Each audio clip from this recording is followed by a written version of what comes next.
is the Diary of a Boss Bitch, baby.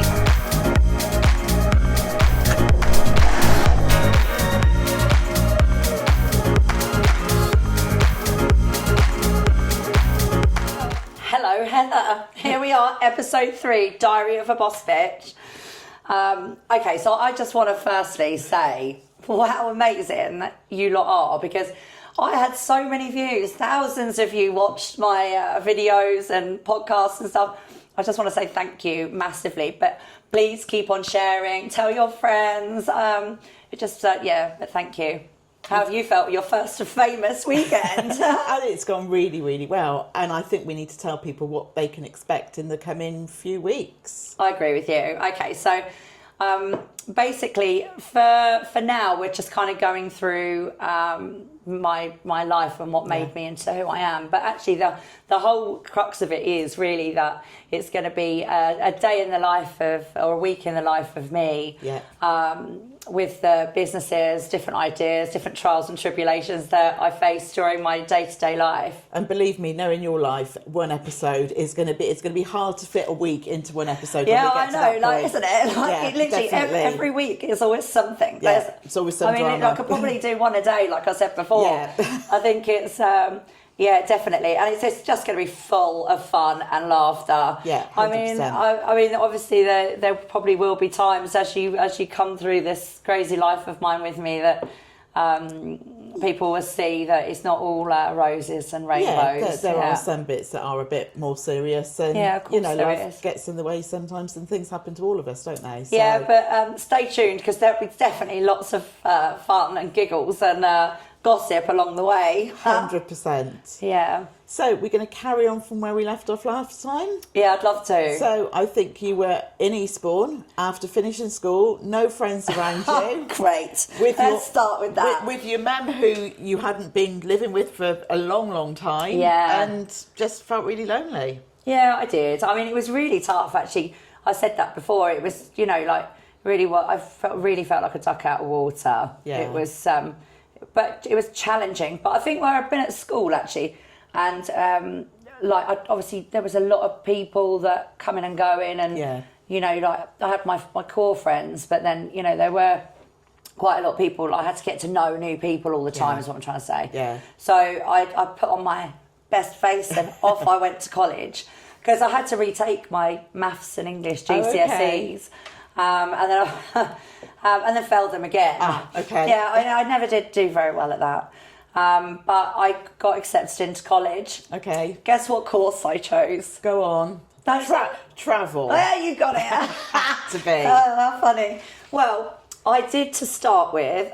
There's me. I sign up for travel and tourism, thinking that I'm going to be travelling all over the place. You're going to be some sort of holiday rep. Yeah, well, no, actually on the course I thought I was going to be travelling, because they told me that part of the course you get 10 days in Magaluf. And I thought, I nearly spilled my coffee out there. Yeah. And I thought, that sounds like the college course for me. And because obviously I'd spent a lot of time out there. Yeah, of course. Because as I was getting older, so you can imagine, like when I'm 15, 16. You're starting to enjoy it a little bit more, should we say? Absolutely. And crikey, I was literally hitting it hard. There was no age limit for drinking. Yeah. I'm literally just walking into the bars and I'm getting to know everyone. I actually did a spot of PRing for a bar in Magaluf when I was 15. Wow, okay. I know, so I diverse. But I went I went to Eastbourne College of Arts and Technology, ECAT back then. And did this travel and tourism course, and actually it wasn't anything else. Yes, we did get a trip to Magaluf, which was brilliant. Even back then I was like, I'm not happy with this room. They put us all in the basement. And then anyway, I managed to blag myself an upgrade. Even at that young age. I know, right? But yeah, so I did that. And then I realised when I was in the business class study room that actually that course offered a lot more than just the travelling, and obviously it actually really helped me, the business studies element of it, to actually realise how to set up a company and all of that. So I did get something from it. Plus there was Spanish lessons, which I'd spoken Spanish when I was out there with my dad anyway. I was learning. So that was good. Do you still speak Spanish? Is it still there? No, me hablo No? español en poquito. I think that means I speak a little bit of Spanish. Mine is Dos Cubra Libra. That's it. Dos cerveza, por favor. I don't blame you, Heather. Yeah. After this weekend, I don't think I'm drinking again for a while. I've heard that before. Yeah, I'm sure you have. It was quite fun, though. I'll tell you about that in a minute. So I actually, I'm going to tell you a little bit now. So when I booked this brunch, I went to a bottomless brunch in London. I'm allowed to say who it is. I went to Blame Gloria in Covent Garden. Oh my gosh, it's like a drag show come bottomless brunch. Sounds good. Very messy. But yeah, and I rang them because they were fully booked, and I said, I'm filming one of my podcasts in the morning, so I'm not able to get to you until 3:30, and it was a sellout. Right. And they were like, what podcast are you doing? And I said, it's called The Diary of a Boss Bitch. And he went, oh my God, I saw it on TikTok this morning. Oh my God. I was like, no way. And he said, absolutely, we're going to get you in and we're going to get you a table. That's unbelievable. And that, even the first episode would have just been the introduction, wouldn't it, at that just point? The intro, yeah. And I'm thinking, I phoned up my friend and she went, oh my God, this is like I'm going out, I have a friend that's a celebrity. I was like, Open doors for me. Whatever. But you never know. We never know. Backstage at Oasis next. Oh, stop. I've got the tickets for the real show, Yeah. but no, you're all right. I don't think so. So, yeah, what was I saying now? So you were on your travel and tourism course, done your business class. So I'd done that, and then I, to be honest with you, after the trip to Magaluf was done, which was in the first sort of year, okay, I decided it wasn't really for me. Yeah. So I actually started doing a catering course. Oh, okay. Yeah, so that took me back to my home economics, obviously, which I was quite good at. And yeah, so that was that. And did you finish the catering course? Yes. Yes. Okay. Nearly. Nearly. Well, I can cook. I got something out of it. Yeah. But actually, do you know what? It was because I was studying catering that I actually got into catering. Okay. So, that and my mum, literally, she piled a load, she printed CVs out for me. I think I must have been 15, just as I'd finished school. And then she printed a load of CVs out for me and I went, right, go and get a job. Brilliant. And I was like, what? She said, I'm going to be charging you rent to live here and I'm going to stop your pocket money. Wow, okay. And I was like, oh, well, this is shit. But I thought, you know what, the reason I didn't really do well at school, like I said, is I just wanted to earn money. So it was that I actually thought, yes, let me go out and actually start making some money. It's probably the best thing she could have done for you, yeah, isn't it? Absolutely, yeah. I completely agree. And I think, things like that really seem to like push you. 100%, and for me it did anyway. So off I pop at the age of 15, going into every hotel along the seafront. Started one end, walked the whole lot and just gave them all a CV. Right. And I got my first job. Wow. Yes, at the Queen's Hotel. Okay. Right opposite the pier. Nice. Back then, it was a 4-star De Vere hotel. Okay. Yeah, it was very posh. Frightfully posh. And, so you fitted well in then. Well, obviously. Anyway, so I started there. I started in the restaurant. Okay. And I thought... So waitressing, concierge or... Waitressing. Waitressing, okay. But it was waitressing with a difference. And no, I didn't have to get my tits out. So it was waitressing with a difference. It was silver service. Oh, God. And I mean, like, we were talking platters that I could barely hold back then in my arm. And then spoon and fork to... Yeah, literally. And then, basically, I had this bitch of a boss, and she was French, I remember that. She was really, like, awful person. Like, no nice, I just didn't feel anything nice from her. No redeeming features at all. No. Okay. She was there. She was like, right, she said, what you're going to do to practice, because you've never done this before, is you're going to walk around this huge dining hall whilst the service is going on, with a tray full of ice cubes, yeah? And she got me to balance 3 books on my head. Oh my God, well service is going on. There's people everywhere, right? And look, can I just say, for those of you that know me well, I have the balance of a giraffe on roller skates. It is terrible behaviour. I can't stay still, stay standing up.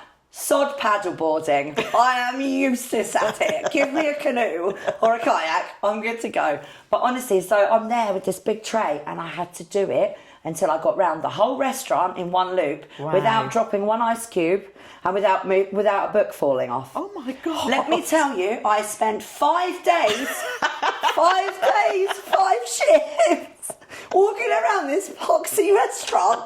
Because every time I got an ice cube like this and I'm dropping the bloody thing, then I'm going, and then the books are falling. It was honestly hilarious. So 5 shifts I spent trying to get this off to a T. You must have been determined because, Well, that just says what I'm like in my not day-to-day life. Yeah. If I need to do something, I will do it. Yeah. It might take me a bit of time, but I'll get there in the end. So that was my first job. And crikey, what a job that was. And I had my first night out on the piss because there used to be a bar underneath. Okay. And I remember drinking, I think it was blackcurrant hooch, not showing my age, but blackcurrant hooch. And I got so drunk after, my mum came and picked me up because she always used to pick me up after shift. And then I got home. Now, my mum's house, like I've said, is immaculate. Yeah. And I remember I've got home and I have thrown up blackcurrant hooch all up my mum's stairs, all over the bathroom. Oh no. I'm sorry, Mum. I'm sorry. You must have been really popular. Oh yeah, like a hole in the head that went down. God. That was great times. So anyway, I started that job and I couldn't stand this restaurant manager so bad that I actually moved department and ended up going to be housekeeping. So, yeah, I did that until I did this for about a week. Okay. They put me on the top floor, so I had the whole floor to myself, and off I just went, my little cart and my little pinion and everything. I walked. I'm walking around and I'm doing this room, and I heard this voice saying, "You missed a bit." What? I turned around and I was like, "There's no one there." And then I went out into the corridor. No one there. And I thought, anyway, I freaked out. Okay. That hotel is the most haunted hotel in Eastbourne. Oh, really? It was a ghost. I still to this day, there was nobody there. I missed a bit cheeky. Only you could have been criticised on your housekeeping skills by a ghost. Thank you, Heather. Yeah, I know. So then I just got into catering. I waitressed and I was at college. Did my work experience. So did you stay at the Queen's then, or did you leave after that? I left after the ghost incident because it actually freaked me out so bad. Right. So then I went and worked at the Wish Tower Hotel on the seafront. I remember it was £10 a shift. Okay. And I used to actually go there, do the breakfast shift, go to college for the day, and then I'd go and do the night shift. Okay. Yeah, so I was basically working full time. That wasn't bad money back then either. No, I know. And it meant that I could fit it in around college, so I was still learning. Yeah. And do it like that. But I remember they said you need to go and get a week's work experience. Okay. Somewhere within the catering industry, and I already had a job. Right, cool. So I basically just said to them, "Can I do my work experience at where I'm working?" Yeah. They were like, "Yeah." So I was the only person that actually got paid fantastic. for the work experience because I just went and said, "I'll work full time. Whatever shifts you want this week." Yeah, exactly. Brilliant. Wow. But I moved then swiftly onto a different hotel. And then I was working full time. Okay. Still in Eastbourne? Still in Eastbourne, yeah. And that was actually the first time that my entrepreneurial spirit came out, I think. Okay. Yeah, so I was I was seeing like these coach loads. It was a coaching hotel, Oh, so okay. it was, you know, full of old dears. old dears, yeah. Coming down to Eastbourne for their like week of turkey and tinsel or whatever. Yeah. And I used to waitress in there, and I remember thinking, how can I make more money? I remember like actually. Remember, like if someone said, "Oh, it's their birthday" or something like that, I'd go and buy them a birthday card myself, and I'd give it to them because I thought, you know what, they might give me a bigger tip. True. I did actually care as well. It wasn't that I was just doing it for that, but I just wanted to always give a little bit extra, be a pleaser, people pleaser, I guess, and also think about. If I'm nice to someone when I'm serving them and I give them a good service, well, again, not that sort of hotel. This isn't my OnlyFans jokes. Everyone asks me that. Do you know that? Oh, really? Were you filming for your OnlyFans? I thought, hold on. Does he really look like the person that would have an OnlyFans? No comment. Oh, brilliant. Thanks, Heather. That's for later. But yeah, and so I came up with this harebrained idea I thought if I approached the coach drivers and say, can I organise a little tour around Eastbourne for these lovely people? Right. And I was thinking, if I charge them £1 each coach trip, and there used to be like 3 or 4 of them in at the same time, different coaches, right? That I could earn myself like 50 quid a day, on top of my money. Yeah. So there I am. Like working out all the fun facts of Eastbourne, and getting the coach driver to just drive me around. Okay. And then and you were standing up and I was standing up at the front with the microphone. To your left, you'll see. Practice for today. Yeah. Little did I know this is where we'd be now. But so I did that. And I was literally earning 250 quid a week. On top of your wages? We're talking back in the day, like That's 17, 18. Yeah. And to be honest, I loved my time doing that job. I loved working with them. I loved waitressing. Yeah. And then I moved into bar work, and then I kind of got into a point where I was a bit like, I feel like I need to do something else. You're stuck in a bit of a rat. Yeah. Because I've gone from like, you know, living in Mallorca with my dad, or like spending a lot of time out there. Yeah. To be in Eastbourne all the time. To being in Eastbourne. Yeah. Which, some people say is like the back of Beyond or God's waiting room, which it really was quite a lot back then. There wasn't such. Now it's becoming a little bit younger, and but it really was known as a place to retire, wasn't it? Yeah, it was. So it was. I felt like I needed something else. So I actually applied to be a what do you call it? A chalet girl. Oh, wow. Okay. In Switzerland. Oh, wow. Okay. I know. I thought, well, I can cook. Yeah. I mean, I've got no balance, so skiing was hilarious. Could you ski? Well, not very well is the answer to that. I can ski. Okay. But actually, when I went, I'd never put my feet in skis. Jesus. Yeah. I just thought it sounded fun. Yeah. So the après ski bit sounds good. Well, I mean, that was very fun. Okay. So off I went. I have to tell you, that first interview for that job, oh my God. You know what? They said to me, right, you're going to come to the owners of this company. Right. You're going to come to our apartment in just by Victoria Station in London. Okay. And you're going to cook us a 3-course meal on this budget. Oh my God. You're going to come up with the menu yourself. You're going to budget it out yourself. Wow. And you're going to entertain us. Oh, Jesus. I mean, at that point, I thought, well, this seems a bit strange. Am I going to a swingers party or something? Yeah, exactly. Because how old were you at this point? I was 18, yeah. Wow. Okay. Can you imagine? Yeah. So there I am, tottering up I got the train up and I went to their apartment, cooked in their kitchen, which was like a strange kitchen, so you don't know how things work. I didn't have a clue what I was doing. Wow. And I can't remember what I made them. I can't remember now, but I remember feeling absolutely terrified. Okay. But I got the job. Wow. Anyway, you must have done all right then. Yeah. So sorry, I've got to ask, how did you entertain them? I don't think I did actually do any entertainment. Oh, okay. I think I was just myself. Your presence itself was entertainment that was enough. Okay. I think the swearing that was coming out of their kitchen, probably they just thought, actually, I don't think we're bothered with the entertainment. If this is a meal service, then the entertainment, no. Yeah, it was terrifying. But that I remember them picking me up.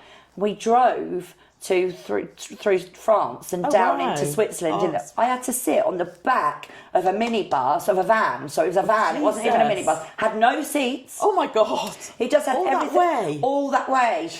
I can't remember. It was a long journey. I'm not surprised. So I got there, and I remember my first night out. I've gone out drinking, and obviously because you're much higher, the altitude it kicks in. Yeah. Well, obviously I didn't know this fact back then when I'm like 18. And I got absolutely smashed. Wow. Yeah. And I went back to the chalet that I was staying at. And did you have guests with you at this point? No. Right, this is where your we induction lived. time. Oh, we okay. lived. We didn't actually live in the chalets that we were working in. Anyway, so the next morning I get up, I've got the worst hangover of my life, yeah? And I thought, I need to go to work. I needed to get up to go to work. I was sick. Gosh, it was dreadful. But, so I opened the door and it snowed loads overnight, wow. yeah? Yeah. It was beautiful. Switzerland is And I gorgeous. took the step out and I ended up in up to my neck in snow. Can you imagine? Just his little head poking out of the Again, cursing, no doubt. As you yeah, did it. just a bit. Someone has to come and rescue me. Anyway, funny because everyone knows that I hate the cold. Yeah. And, so obviously I didn't do that for very long. No. I think I lasted about a month. Okay. Maybe two. But it was, that was funny. And there was a bird there that didn't even know how to boil an egg. What, the Working. chalet girl? Yeah. Wow. I thought, hold on, I had to go and do 3-course meal at some poxy person. Perhaps her entertainment was on point. Well, maybe. Well, I've heard since that maybe it was on point. Maybe she went to the swinging one. God. Oh, funny times. Wow. So what did you do when you came back from Switzerland then? Christ. Do you know what? I don't even know. I can't even remember. Well, I went back. Actually, no, I do remember. So then I was just working a little bit. I had 3 jobs. I did a bar job in the evening. Back in Eastbourne. Back in Eastbourne. Yeah, back in Eastbourne.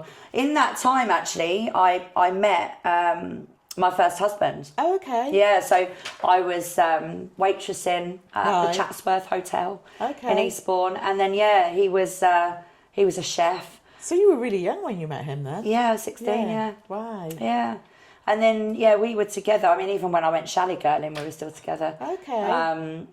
He let me just like pretty much do what I wanted. Wow. But he was a few years older than me. He was like 10 years older than me. Okay.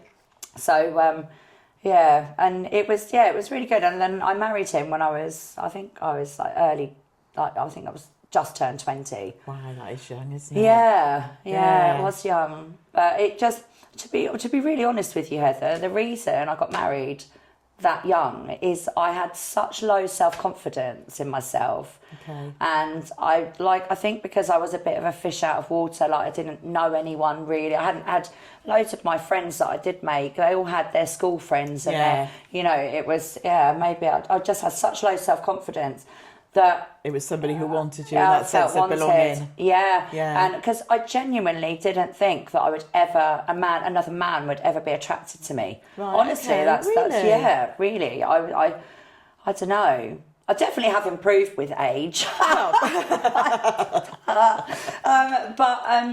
mean, my God, my mum cut my hair. It was short and curly. Can you imagine? Yeah. I was like, come on, mum. I mean, she did like... Give me a chance. Yeah, exactly. Yeah. But anyway, so I got married when I was 20.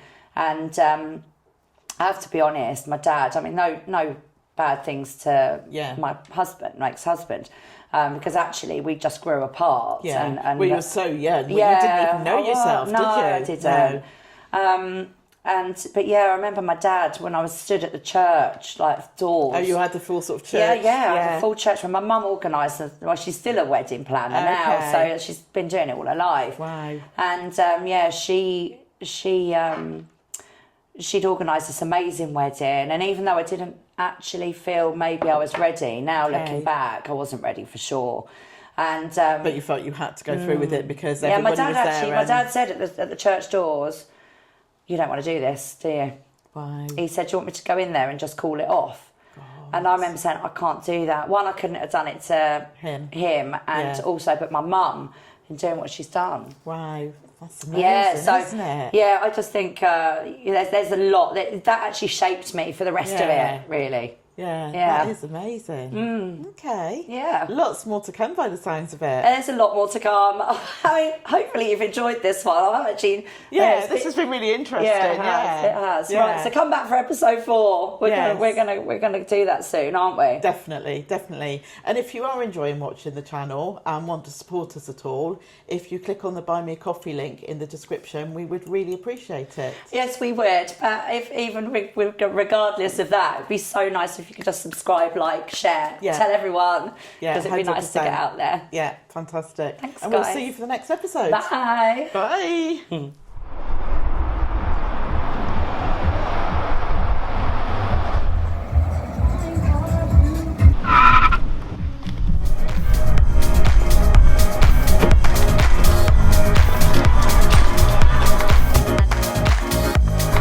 And this is the diary of a boss bitch, baby.